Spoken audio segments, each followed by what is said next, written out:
Bonjour à tous, bienvenue dans cet nouvel épisode de Fréquence Populaire. Aujourd'hui, on a l'honneur de recevoir Stéphane Rosès, qui nous fait l'amabilité de venir une deuxième fois pour parler de l'élection européenne qui vient et de sujets qu'il a jugé principal. Et on est aussi avec Joachim Murat, qui est, comme vous le savez, candidat sur la liste Nous le Peuple, avec moi-même.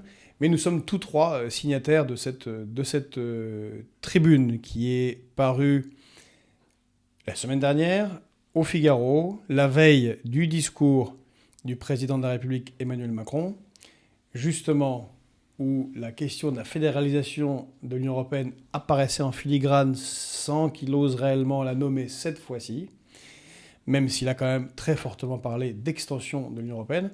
Or, cette tribune au Figaro, signé par 50 personnalités, où on trouvera de Arnaud Montebourg à Nicolas Dupont-Aignan, passant par Michel Onfray, Marcel Gauchet, Éric Anceau, Monsieur Bazot, Stéphane Rosès, Arnaud Benedetti, Marie-Françoise Bechtel, on pourrait passer une heure à tous ces cités, donc des très grands noms, des très grands intellectuels français. Une tribune qui refuse la fédéralisation à petits pas de l'Union européenne, dans le dos des peuples, et l'extension infinie, l'élargissement infini de l'Union européenne. Et donc Stéphane, qu'est-ce qui est là de central et d'essentiel, comme te l'a peut-être dit d'ailleurs, il me semble, Marcel Gauchet? Oui, au fond, effectivement, dans une conversation avec Marcel Gauchet, de lui-même, il abordait ce qui, selon lui, se tramait, sans verser dans le complotisme, mais que personne n'abordait bien.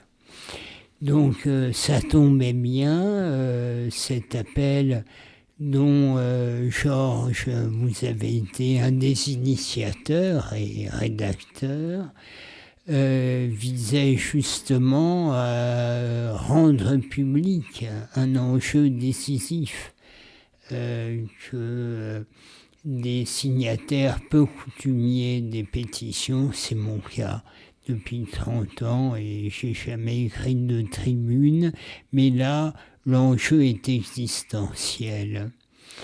Il est existentiel parce que s'il devait se mettre en place la fin du vote à l'unanimité concernant les décisions dans l'Union européenne, ce voudrait dire que, au fond, des décisions seraient appliquées en France et dans les autres pays contre l'avis même de leurs dirigeants.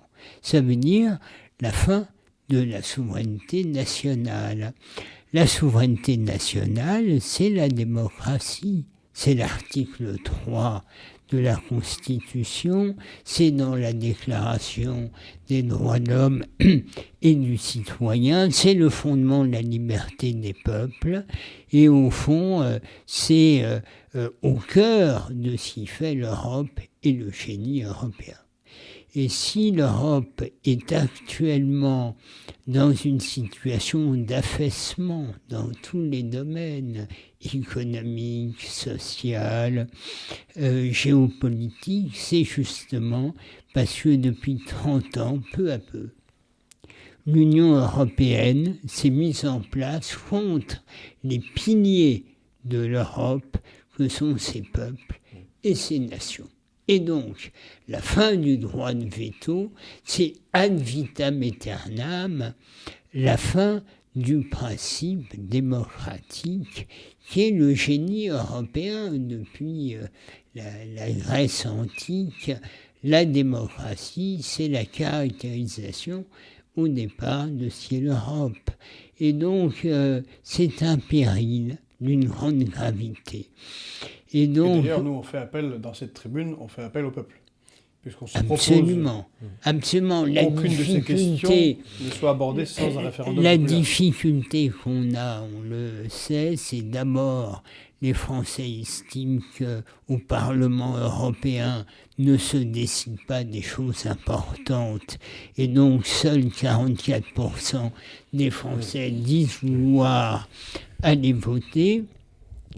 Et d'autre part, les questions institutionnelles sont pas forcément directement le sujet des Français, tant leur quotidien est difficile. Mais justement, leur quotidien est difficile parce que les institutions de l'Union européenne et les politiques de l'Union européenne ne sont pas adaptées à ce que sont les peuples européens.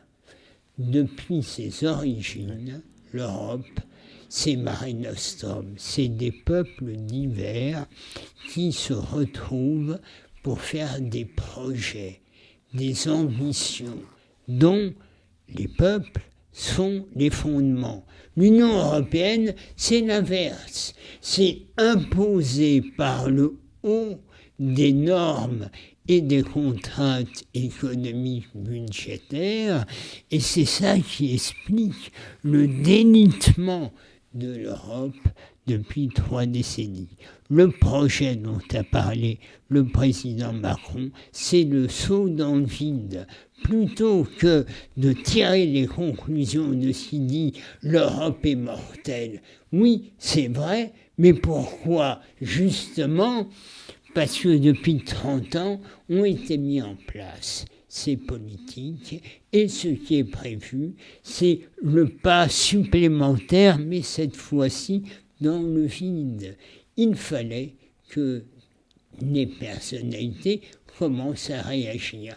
D'un ancien président du Conseil constitutionnel, M. Mazot, à l'ancien secrétaire général du Conseil d'État, de la droite républicaine à la gauche républicaine, des philosophes, des gens de théâtre, des gens engagés comme vous, des philosophes, des politologues comme moi, des économistes, l'écrivain à succès Alexandre Jardin, bref, tellement de personnes tellement différentes, mais qui sont conscientes que se met en place une machine infernale contre la démocratie et contre l'Europe.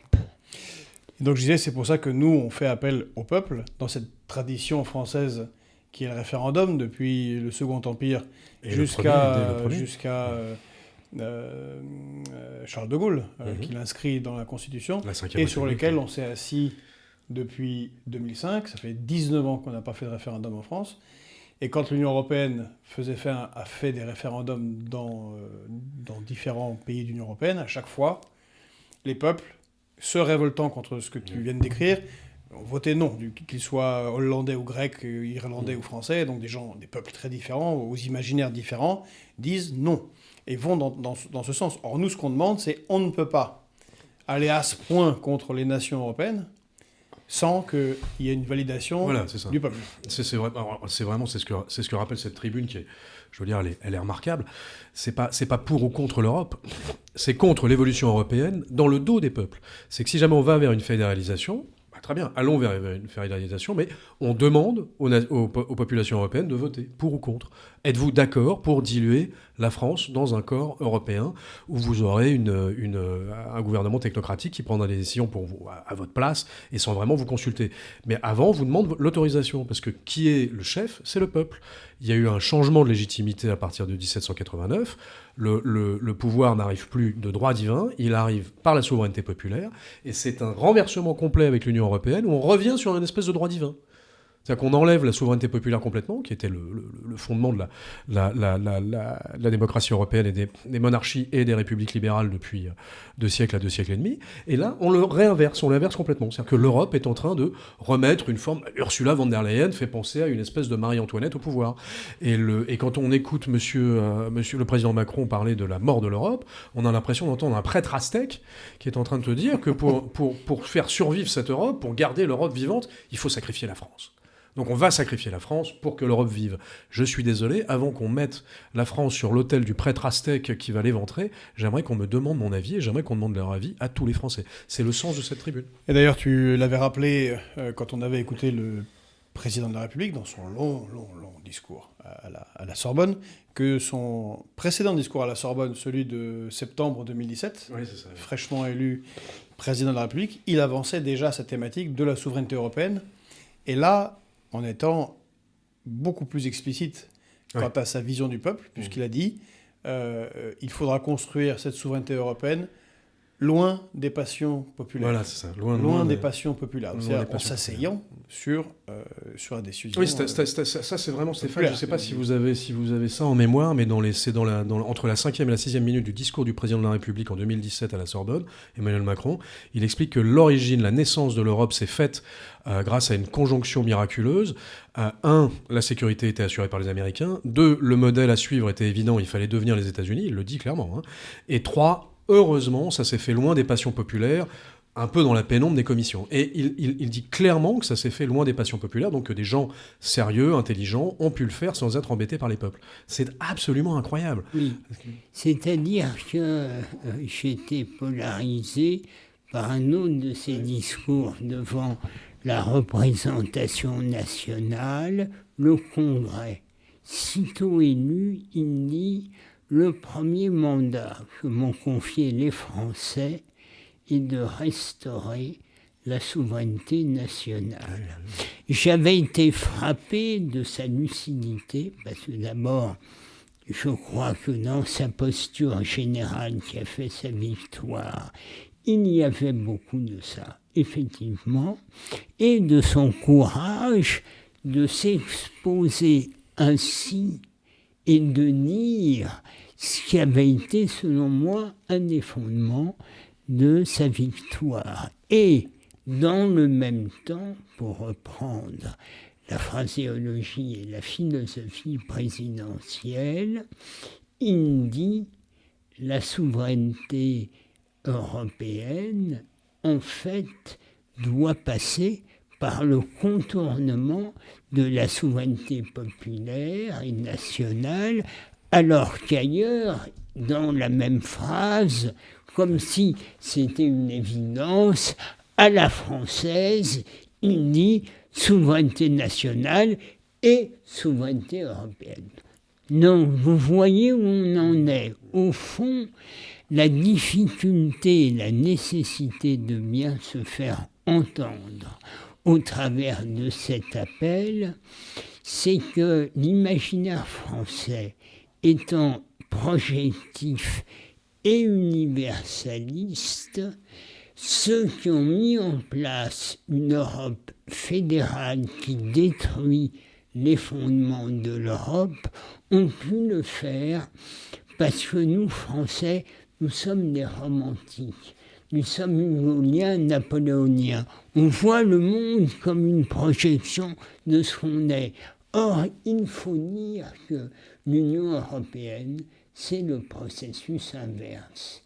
La souveraineté européenne, telle que pensée par le président Macron, n'est pas le prolongement de la souveraineté nationale, même si on aimerait que ça soit ça, c'est en fait d'abord le contournement et ce qui est préparé, c'est la fin.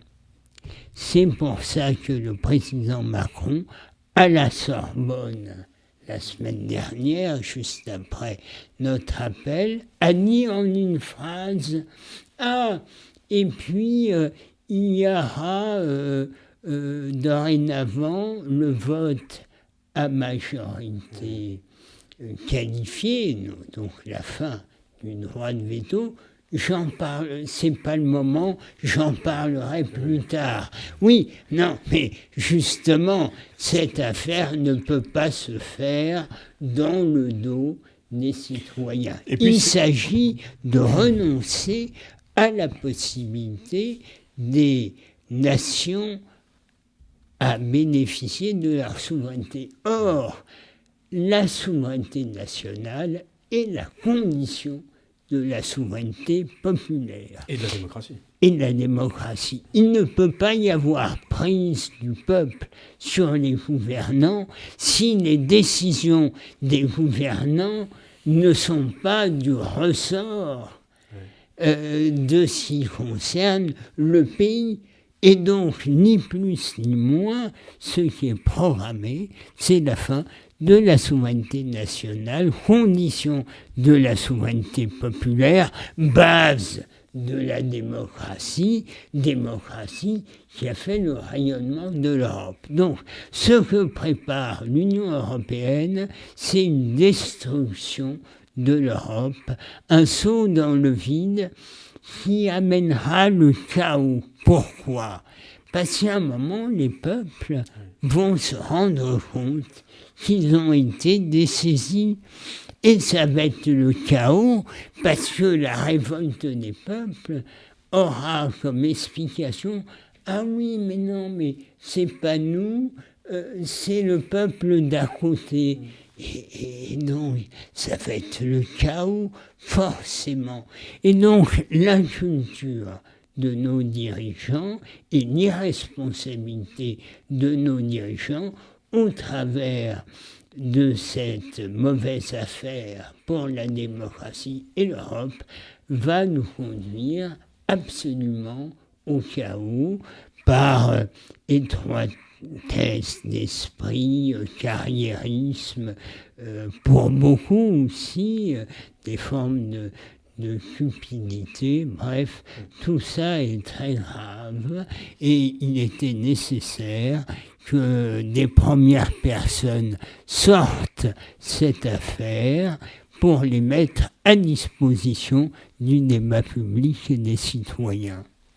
Et on peut aussi dire que le président de la République, dans son discours de jeudi, quand tu le dis, tu l'as rappelé, on verra plus tard sur la question de la fin du vote à l'unanimité, est très et largement de mauvaise foi. Car on rappelle dans la tribune que depuis le 29 novembre 2023, donc il y a quelques mois, l'Assemblée nationale, à l'initiative du parti du président de la République, a fait voter une résolution entérinant la résolution du Parlement européen qui vise à supprimer le droit de veto des États et à accroître les capacités de la Commission européenne, en particulier sur les questions très régaliennes que sont la défense, les affaires étrangères et la sécurité. Donc on a une résolution du Parlement européen, et là on a un exemple typique de choses qui sont faites un peu en catimini, avec des gens qui expliqueront après que ce n'est qu'une résolution, que ce n'est pas une loi, mais en fait c'est par petits pas, comme ça, on pourrait dire, mais si, ça a été discuté, puisqu'on a parlé en novembre 2023, n'êtes-vous pas au courant ? On en a parlé, les députés ont voté pour. Comme ils ont voté pour, en avant, continuons. Tu signalais aussi le nouveau principe de pseudo-démocratie qui était développé à l'échelle européenne, qui était par des consultations populaires de petits groupes de 30 personnes, citoyennes, où on en arrive à dire que y a consensus, les populations veulent la Fédération européenne. C'est vraiment complètement faux.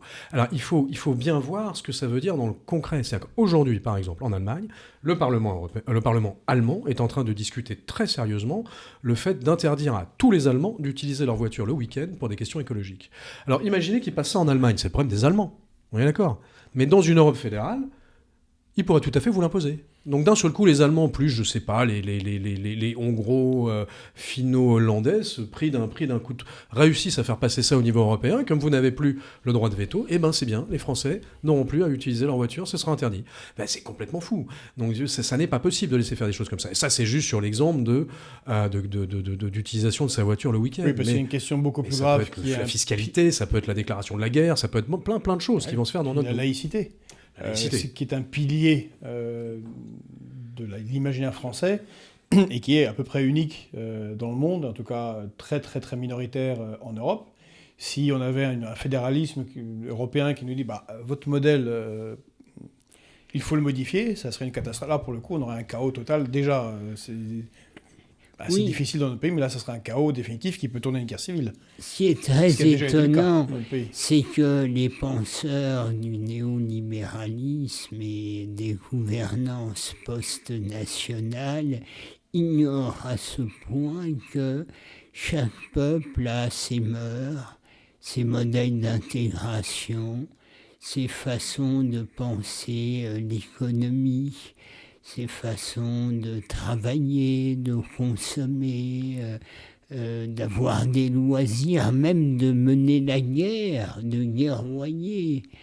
Et cette illusion qui procède effectivement de la divination des marchés, on transforme au fond le destin politique de l'Europe comme un accompagnement des marchés.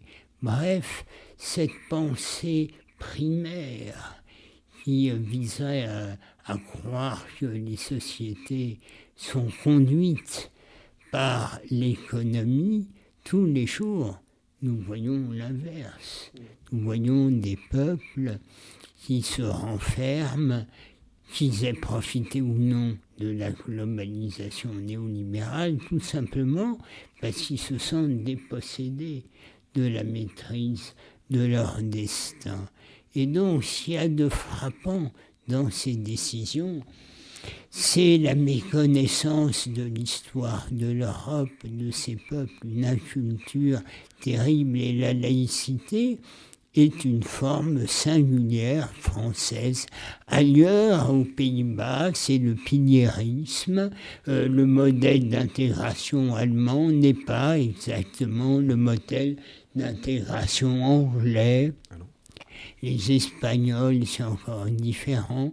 Les Suédois. Mais par contre, partout, les peuples, peu à peu, réalisent que l'Union européenne dicte sa loi à des choses très quotidiennes. La plupart des grandes décisions en France sont des applications dès maintenant de directives européennes. Alors il y a un spectacle, il y a des polémiques qui font qu'à la marge, il peut y avoir des discussions, mais depuis 30 ans, les grandes décisions ont été ainsi. Nous avions, par exemple, un des signataires a été un des dirigeants d'EDF. EDF a été le premier électricien au monde.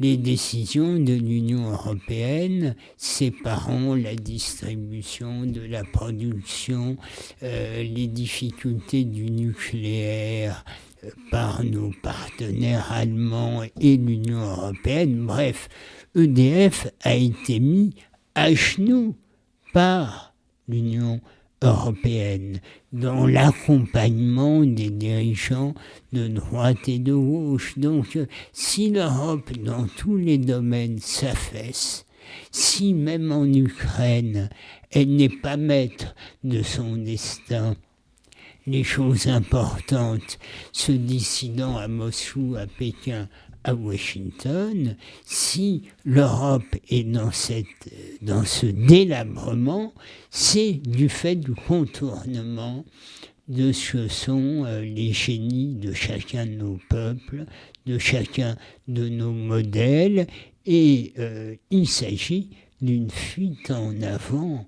Il s'agit de déresponsabiliser les politiques. La France et le président Macron est à la tête de ce processus, et même le président Macron, au nom de nouvelles institutions dont il pourrait être le futur président avec l'élargissement, la fin du droit de veto, met dès maintenant dans la corbeille de mariés la dissuasion nucléaire française. Est-ce que vous imaginez une discussion entre plusieurs pays différents pour savoir si on va utiliser ou non, hein? Vous imaginez autour de la bombe? Non, tout ça n'est pas raisonnable. Et mis dans la corbeille de mariés aussi, au fond, le poste de la France au Conseil de sécurité de l'ONU. S'il y a un grand amiral qui a dirigé l'école de guerre, qui signe cette pétition, s'il y a des gens soucieux de l'autonomie stratégique de l'Europe, de l'indépendance nationale, dans la tradition du général de Gaulle, dans cet appel, c'est qu'il voit bien le caractère absolument déraisonnable de ce qui se prépare. Il était de la responsabilité des signataires de mettre ça dans le débat public. Je me félicite que le journal Le Monde, hier, ait fait sa une sur la question de la souveraineté nationale comme étant un élément du débat et le retour de cette question. En fait, ce n'est pas un retour. La souveraineté nationale, par son contournement, est au cœur de la crise européenne, de la crise des relations franco-allemandes et de ce qui se passe de terrible en Ukraine. Et donc, il est temps que l'Europe retrouve les fondamentaux de son génie et de ce qu'elle est. Et ce qui est... Comme quoi on ne s'était pas trompé avec certains quand on avait analysé le traité d'Aix-la-Chapelle voulu par Emmanuel Macron en 2019, où on disait qu'entre les lignes, la conséquence ne peut qu'en être, in fine, le transfert de la décision de la frappe nucléaire, ainsi que le siège permanent au Conseil de sécurité de l'ONU à l'Europe. Ce qui est complètement délirant. Et ce qui peut être encore plus délirant, c'est que tout ça se fait un peu sur le dos de l'Ukraine. Puisque tu parlais de sacrifice. L'Europe devrait devenir fédérale. Donc, ce qui est vendu, c'est plus puissante pour pouvoir faire face à la Russie, et même aux États-Unis, puisque dans son discours, Emmanuel Macron, assez étonnamment, fustigeait les États-Unis. Bon, de sa position, c'est assez étonnant. Mais ce que tu décris, c'est l'inverse. C'est qu'en fait, ce processus-là s'aborde complètement l'Europe ou sa capacité à agir. La tribune explique bien qu'au fond, ce qui est devenu l'Union européenne, c'était, au-delà de la pensée néolibérale et post-nationale, au fond, au nom d'élargissements successifs, les abandons de la souveraineté nationale progressive. C'est-à-dire les élargissements au nom d'une efficacité théorique autour du vote ont toujours été une justification. Pourquoi théorique ? Parce que ce qui fait l'efficacité de l'Europe, ce n'est pas des modalités de décision, c'est que les institutions et les politiques menées soient en cohérence avec les peuples européens. Partout dans le monde, ce qui fait la force des dirigeants, c'est la qualité du lien entre ces dirigeants et leur peuple. Que l'on soit, comme nous, et c'est heureux, en démocratie libérale, ou que l'on soit en régime autoritaire, et même en dictature, ce qui fait la puissance des civilisations et des peuples, c'est la qualité du lien entre gouvernants et gouvernés. Or, ce qui est programmé, c'est non seulement, je dirais, une qualité défaillante comme aujourd'hui, mais c'est la rupture du cordon ombilical entre les peuples et leurs gouvernants. Ça ne peut pas advenir. C'est une folie mortifère pour l'Europe. Oui, c'est la condamnation à mort de l'Europe que nous amène cette volonté fédérale. Parce que, à nouveau, ce qui est très important, c'est que tout le monde est pour une Europe qui fonctionne, et pour une Europe qui se développe, qui protège ses peuples, qui amène prospérité et justice sociale pour tout le monde. On est tous pour ça. L'Union européenne, telle que proposée dans son développement fédéral, c'est la mort de l'Europe et c'est la mort des nations. Donc c'est moins plus moins égale moins. C'est normalement moins plus moins égale plus en maths. Là, c'est exactement l'inverse. Et Stéphane Rosès... Moins égale plus. Moins plus moins, toujours dans le moins. Oui, moins fois moins égale plus. Et le moins égale plus. Bon, Stéphane Rosès a magistralement analysé ça, notamment dans la tribune. Et maintenant, il faut absolument porter cette prise de conscience des populations, que ça se passe dans leur dos, et que les conséquences vont être absolument terribles. Donc vous pouvez vouloir l'Europe de Maastricht et von der Leyen, mais il faut qu'on vous demande votre avis. Le minimum, c'est ça. Si vous le souhaitez, très bien, mais que vous puissiez au moins voter pour ça. Donc il y a un référendum. Voilà. Bon, donc vous l'avez compris, c'est un enjeu essentiel de cette élection. C'est bien malheureux, comme tu l'as rappelé, que plus d'un Français sur deux n'y participe pas. Ouais. Mais là, vraiment, voilà, on vous invite à d'abord aller voir cette tribune, si vous ne l'avez pas vue. Vous pouvez la voir sur le site du Figaro, bien sûr. Et la signer, d'ailleurs. Et la signer sur le site référendum UE2024.fr. Référendum UE2024.fr. De toute façon, le lien sera en bas de la vidéo. Le faire tourner. Donc, évidemment, likez cette vidéo si vous êtes arrivé jusqu'à là, mais partagez-la, commentez-la et faites comprendre à ceux qui, dans votre entourage, considèrent que ça ne sert à rien, c'est pour élire des azous au Parlement européen. Ben, en fait, si. C'est crucial, car c'est un énième et peut-être le plus grave déni démocratique qui est en train de se passer dans votre dos. Merci Stéphane Rosès d'être venu encore une fois à cette émission. J'espère qu'on t'a pas trop retenu. Il faut vite filer maintenant. Merci Joachim Murat. Merci beaucoup Georges. Merci beaucoup Stéphane. Merci. Merci une fois. Et à bientôt.